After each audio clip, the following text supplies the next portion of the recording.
Having won its first premiership in almost 50 years last season, Curry's aspirations of defending the title diminished yesterday, Toronto maintaining its unbeaten record against the Bulldogs this season. Despite a bright start, Curry conceded 4 tries 10 minutes either side of half-time.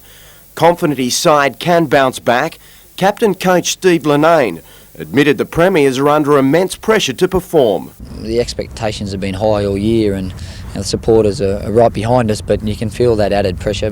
This week's a do or die. You lose, you're gone. They face an informed South Newcastle who advanced with a 30-16 win over North Nelson Bay on Saturday.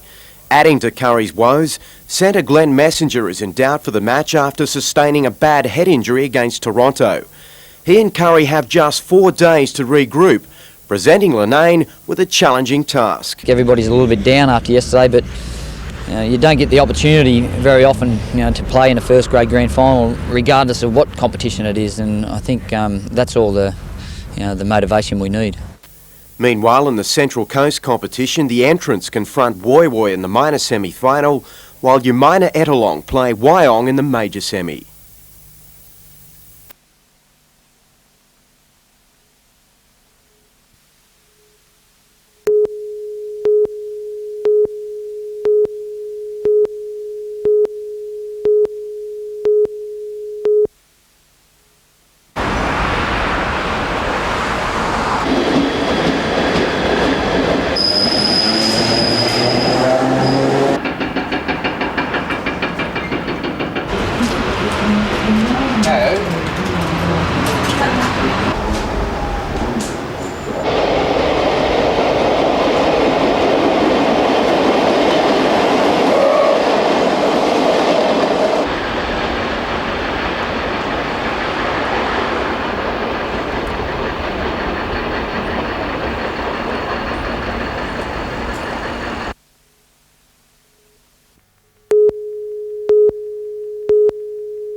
Three years ago, over a beer, these men from Warnervale shared ambitions of making a film.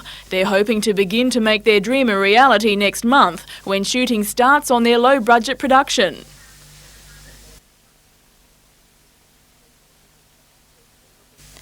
They're looking for actors, extras and investors. The only catch, you must be part of the cooperative to audition, and that costs $100. From Hero to Zero is said to be a drama comedy about a radio announcer in the 1970s. The local community television station will be supplying camera equipment, but cooperative chairman David Roach can't promise investors that the film will ever make it to the screen. There's a chance of big rewards for everyone that's involved in a cooperative way of doing things. Mr. Roach says it could be the start of a film industry based on the Central Coast. By the time I got to anywhere near Steven Spielberg's credibility, I'd be a very old man.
It was a golden opportunity for these hunted children, all with stars in their eyes and dreams of succeeding in music, the theatre or on the silver screen. Australia's best-known entertainment entrepreneur freely handed out his tricks of the trade, 100 children hanging on every word. Young kids never know what really happens in the theatre, and I'm going to tell them all my secrets in 30 minutes. I could probably tell them all in 3 minutes. 2.5 years in the making and $4 million later, Jesus Christ Superstar is due to open for an 11-day season at the Civic Theatre next Saturday. Only a few hundred tickets remain. An extra show has been scheduled because of the demand. We have an amazing theatre here. It's fabulous. People here next Saturday week on the 20th will see for the first time this fabulous production in Australia. After 15 musical extravaganzas, the theatre still hasn't lost its magic for Harry M. He's just as keen to pass on that enthusiasm to young hopefuls like these. Well, I love it. It's my life, and it's very exciting to do something brand new like this that's never been seen. A lot of people a couple of years ago saw the concert version in Sydney, but this is just straight magic.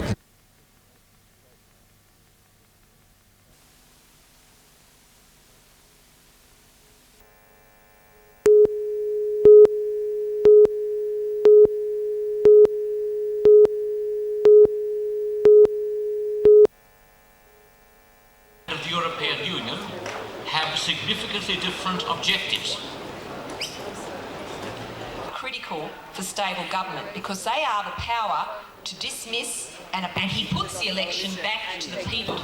Thousands of people have come to live in Australia over the last decade and preceding that because they like our country, and as part of that country they like our system of government. And support was a slight argument that came through suggesting that for us to celebrate...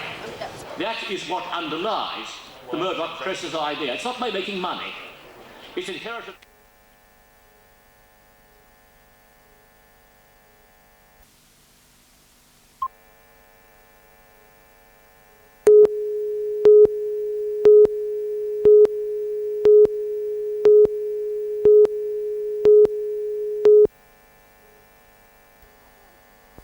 Operation Nat Eye was undertaken last month and involved police in the Newcastle district stretching from Hexham to Catherine Hill Bay and west to Morisset. Their target was break and enters, recovering stolen property and catching those responsible. Officers visited places where most of the goods are resold. More than 70 pawn shops and licensed dealers were searched, while markets and garage sales were also targeted. In all, $250,000 in stolen property was recovered. Nat Eye has been one of the most successful property theft operations held by Newcastle Police. The incidence of stealing from residences and businesses has fallen compared to the same period last year. Property theft generally was down several percentage points, which is a very pleasing result for us. Police arrested 180 people during July, laying 387 charges, all related to stealing. While Operation Nat Eye has wound up, police say they will continue their clampdown, with a more extensive operation, codenamed John, set to continue for another couple of months. Property theft is a major concern of ours, and something that we will, having targeted it successfully last month, will continue to do so. Jodie McKay, NBN News.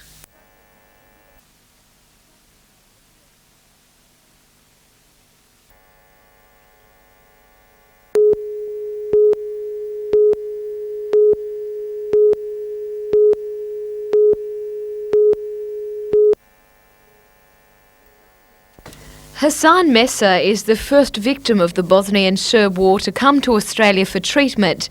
His shattered jaw requires major reconstruction surgery. A group of Newcastle doctors, led by plastic surgeon Chris Howe, is giving their time and skills to help Hassan, and it was hoped more victims could be assisted. However, the scheme has hit a major hurdle.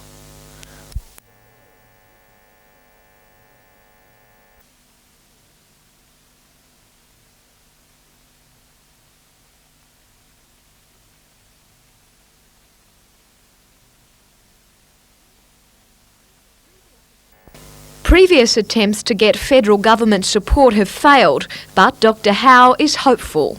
We can now use the evidence of, what beneficial work can be done, and we'll be saying to them, look, it's cheap to be able to help these people, in a country like Australia. The goodwill is here. It's not going to cost you any more. Just for goodness sake, help us to help them. Dr Howe says the equation for the government or for a large organisation can't be ignored. Around $50,000 in treatment and hospital stays is free. All that's required is money for travel.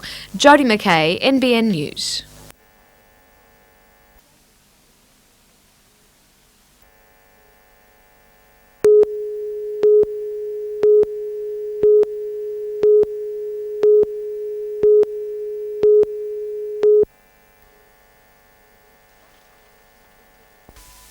It's a school's worst nightmare. Vandalism can cost the state millions of dollars in a single incident. Last month, a deliberately lit fire in the science building at Toronto High destroyed the structure and damaged 35 classrooms. The repair bill is estimated at around $4 million. The school's security system assisted police in charging a 21-year-old man in relation to the blaze. The guard turned up and he came and he discovered the alleged offender standing in front of the building, and also, of course, immediately witnessed the fire and rang for the fire brigade. A more sophisticated infrared computer-controlled system is being installed at the school and others in the region.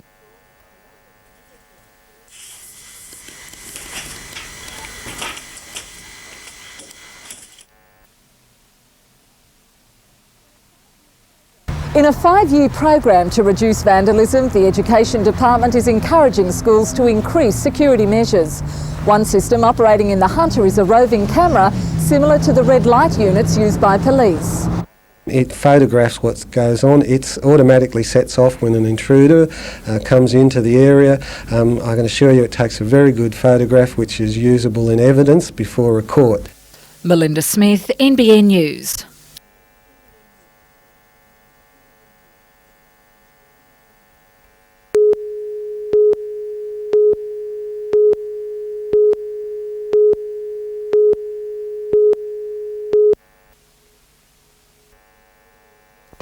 The school's auditorium is being used for the West Lakes Arts Festival. The 3 days of music, song and dance involves 20 primary schools. Arcadia Vale dressed for success.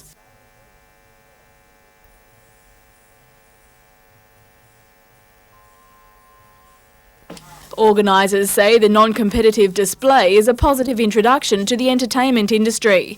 Meanwhile, at Blackall's Park Primary School, the police band entertained 300 eager students. As the band visits dozens of schools each year, Blackall's Park makes sure it books them well in advance. The highlight of the concert, the chicken dance.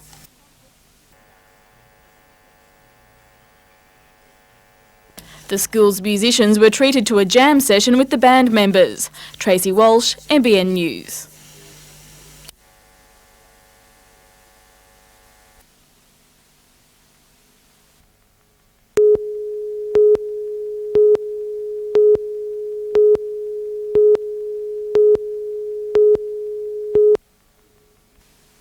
Quinton's omission is the only change to the Curry side, which lost to Toronto last weekend and was welcome news to South Newcastle today. Underdogs all season, Souths already have a victory over the Bulldogs at Curry. Despite this, Souths coach Richard Jones isn't underestimating the Premiers. To one out of the box playing Curry at Curry, but they're very passionate about their football. And if we're going to win tonight, we just have to match them in the enthusiasm department nice and early, and then that's all that I ask of the players. I'm sure they're very, very keen and they're champing at the bit. Western Toronto will play in tomorrow's major semi at Harker Oval, the winner advancing to the grand final. The week off has assisted the minor premiers, with Tim Perrin, Mick Reid and Peter Chapman all returning after injury. The lingering memory of last year's loss in the closing stages of the grand final is the motivation West need.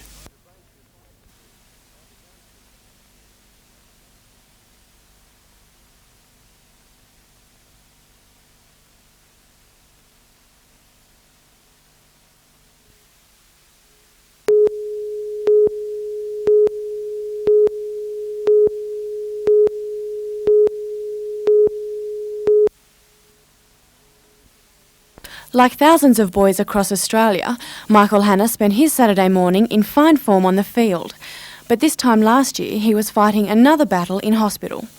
In July 1993, he was in the midst of a camping trip near Mount Sugarloaf when he fell more than 10 metres down a cliff. Suffering 3 fractured vertebrae, the Westpac rescue helicopter was called in to stabilise him and transport him to hospital. It was initially thought Michael would never walk again, but he defied all predictions. Today he met with his rescuers to thank them in person. Pretty good blokes. Wouldn't have had much chance without them. For the paramedics, stories like this make their job all the more special. It's one of those jobs that gives you a lot of job satisfaction, which unfortunately the type of work that we're doing, that doesn't often happen, but a very happy ending to this story. It's great.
There was no international TV coverage, no stadiums of cheering fans, but there was a spirit of grand competition and sportsmanship. This weekend, the Special Olympics Regional Tennis Championships were held in Newcastle, the intellectually disadvantaged contestants playing singles, doubles and mixed events. The top players moving on to the state tennis titles next weekend. It was a nervous time for most, but up on that podium, well, you can't help but smile. And in the great tradition of Aussie sport, when the game is over, it's time to celebrate. Peter Ryan, NBN News.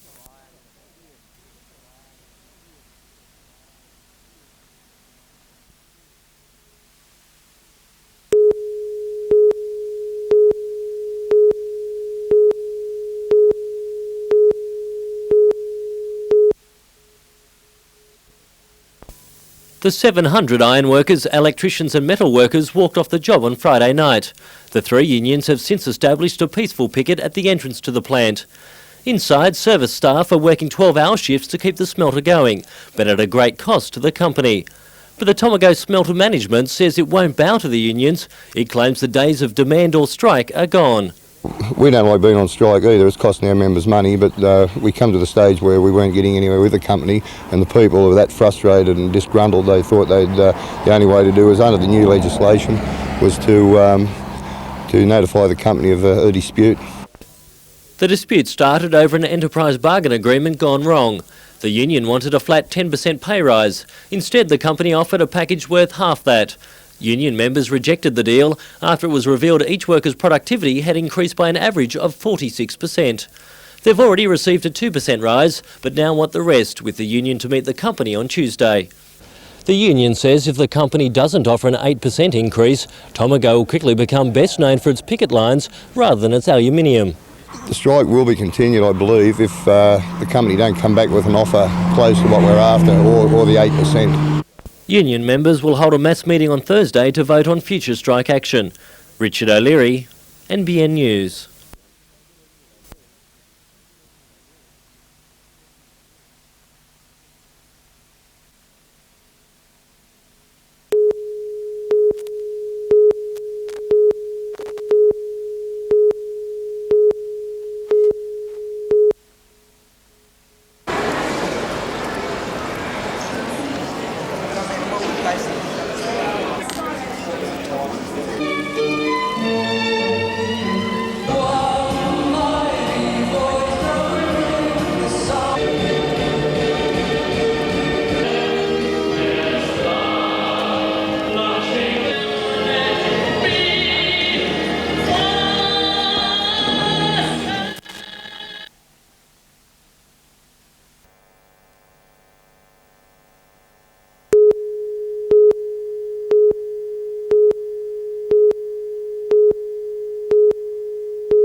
It was a dusty trek through the Kallang Valley near Bellingen. This day 3 of a 5-day adventure along the northwestern slopes of the Great Dividing Range. The country we traverse is some of the most rugged in Australia. The trek retraces the path taken by some gold miners and cedar getters. The group will travel through rainforest along beaches and also through grazing country. We've actually followed an original old stock route over the escarpment.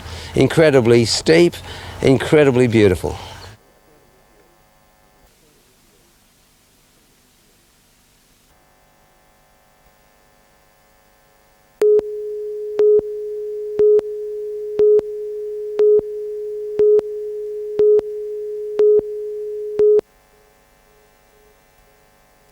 With the Johns brothers once again in outstanding form, the Knights look set to spoil Canterbury's minor premiership aspirations.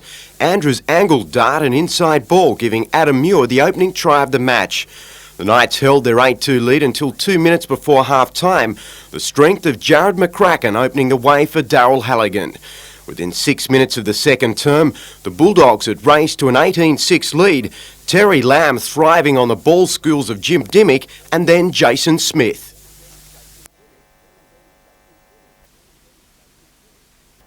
Lamb posted his third before the Knights started a belated comeback. Shane Vincent scoring on debut, while Russell Wire put Newcastle within 6 points.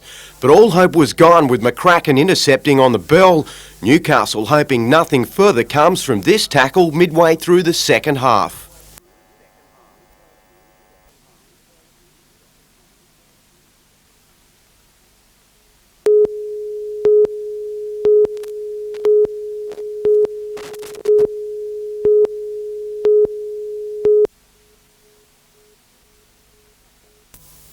Blackbutt Reserve is already a popular destination for families during this mild winter, but rangers expect even more visitors with the opening of the $1.3 million Wallaby, Kangaroo and Koala Sanctuary. The koalas have only been moved a few hundred metres, but their new home has made a world of difference. The enclosure is bigger, and when they get sick of the peering public, they can retreat to their heated underground hideaway. It's also better for people, with no iron mesh to block views of the koalas. The koalas already attract up to 2,000 visitors a day, but it's this very popularity that poses the greatest risk of stress to the animals. The reserve has responded with strict guidelines to keep noise to a minimum, with bans on running or shouting within the enclosure. The expansion of the reserve continues, with land being cleared for 10 aviaries. The $680,000 project will house native birds when it's finished in December. Richard O'Leary, NBN News.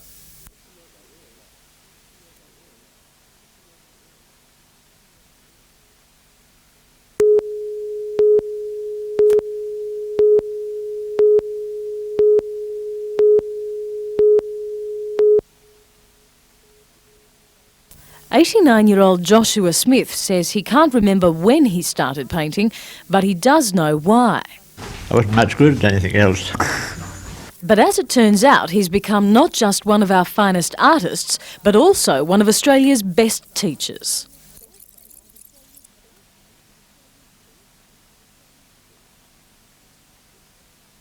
At this week-long School of Portraiture and Still Life, Joshua and former student turned teacher Eve Close are sharing the lessons of an 18-year working partnership. Joshua goes round and he talks a lot about the techniques and how to create 3 dimensions on a flat surface through advancing in recessive colour and hard and soft edges. I check up more on likeness. With Smith and Close now staging an exhibition at the gallery, the students are surrounded by the inspiration of their masters. After nearly 2 decades working together, they admit there are fiery moments, but say that's only natural. He's a very calming influence because he doesn't get flustered like I do. I mean, I can kick a painting if it's not going right, but he'll work at it until it's as he wants it. Sometimes we disagree about some little things, but basically we're the same, aren't we? And what are the chances of a Joshua Smith retrospective? No, I don't think so. No, I'm not interested in that.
General Manager of Macloy's, Ross Howard, broke the news of the deal's collapse on NBN last night. Just hours before, the company had handed back the $2 million council had paid for the waterfront land, which was to become a foreshore park. Today, still reeling from the surprising move, Mayor John Kilpatrick expressed his extreme disappointment in what had happened. He intends to call an urgent meeting between councillors and Macloy's. I will be contacting Macloy's and talking to Ross Howard and seeing if we can get the parties together as soon as possible. I think what we should be doing is pulling in the task force and Macloy's and trying to get the whole thing back on the rails again. The breakdown in the deal occurred when Council deferred a decision on this house proposed for part of Green Point. Whether there ever was a gentleman's agreement over the development of a house on Green Point remains the main point of argument. General Manager of Macloy's, Ross Howard, is adamant a deal was struck, while Mayor John Kilpatrick is just as sure an agreement was never reached. No, there was no agreement. There was, in fact, discussions after we made the agreement last December. I don't think it's quite fair to say the council has reneged on any deal. Macloy say that under the deed of agreement signed just a month ago, they are obliged to talk to council to try to resolve the impasse, but that must occur within 14 days. Jodie McKay, NBN News.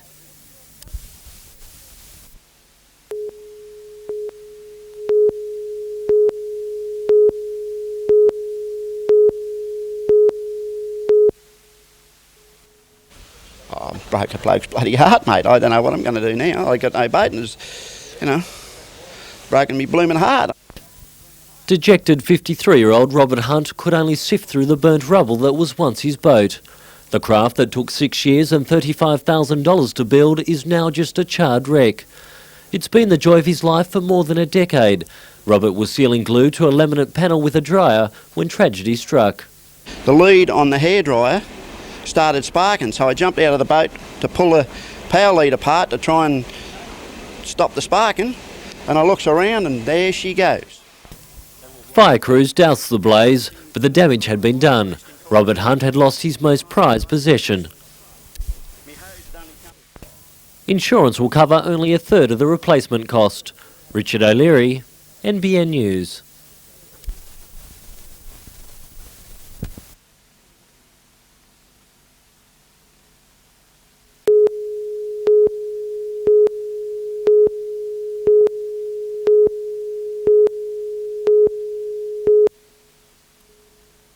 In February last year, Councillor Graham Dunkley approached family friend Deborah Brown about a stationery business next door to her flat in William Street, East Maitland.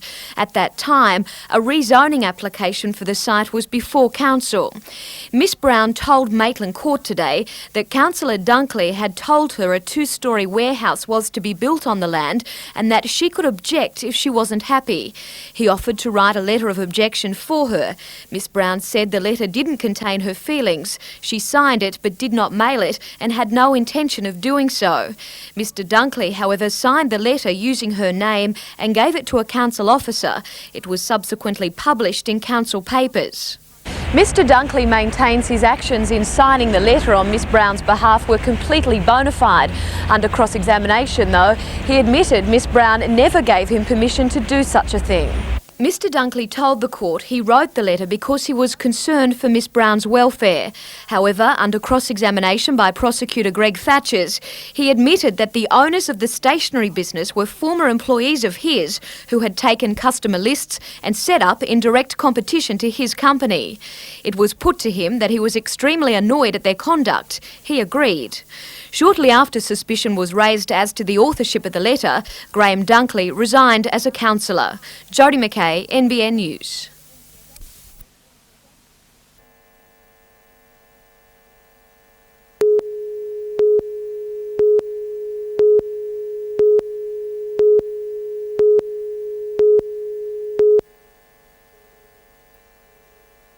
Newcastle underwent final preparations at the entertainment centre this morning. The Falcons wary of the sharpshooting cannons. Captain Terry Dozier likened Canberra to athletes in action. The visiting American side Newcastle played in Perth last week. Even though they have Jason Reese, who's a pretty good inside player, we still have to be conscious of the outside shot. So We really worked on our defensive effort over in Perth, and I think we made a lot of progress in that. Meantime, in rugby union, Wanderers will be chasing a piece of history tomorrow. The club has already won 4 minor premierships this season, a win in reserve grade making it 5. In the last round of the competition, Maitland face Bullaroo, Hamilton play Merewether Carlton, Singleton confront Mayfield East, Tech Port take on University, while the Waratahs host Wanderers. In soccer, trials will be held at Cardiff tomorrow for the Northern New South Wales Lions team to contest the National Youth Soccer League. In the Northern New South Wales League, Western hosts West Wallsend tomorrow, while the remaining 4 games will be played on Sunday. And in Aussie rules, Warners Bay and Nelson Bay will contest tomorrow's final at No. 1 Sports Ground for the right to play Cardiff in the grand final.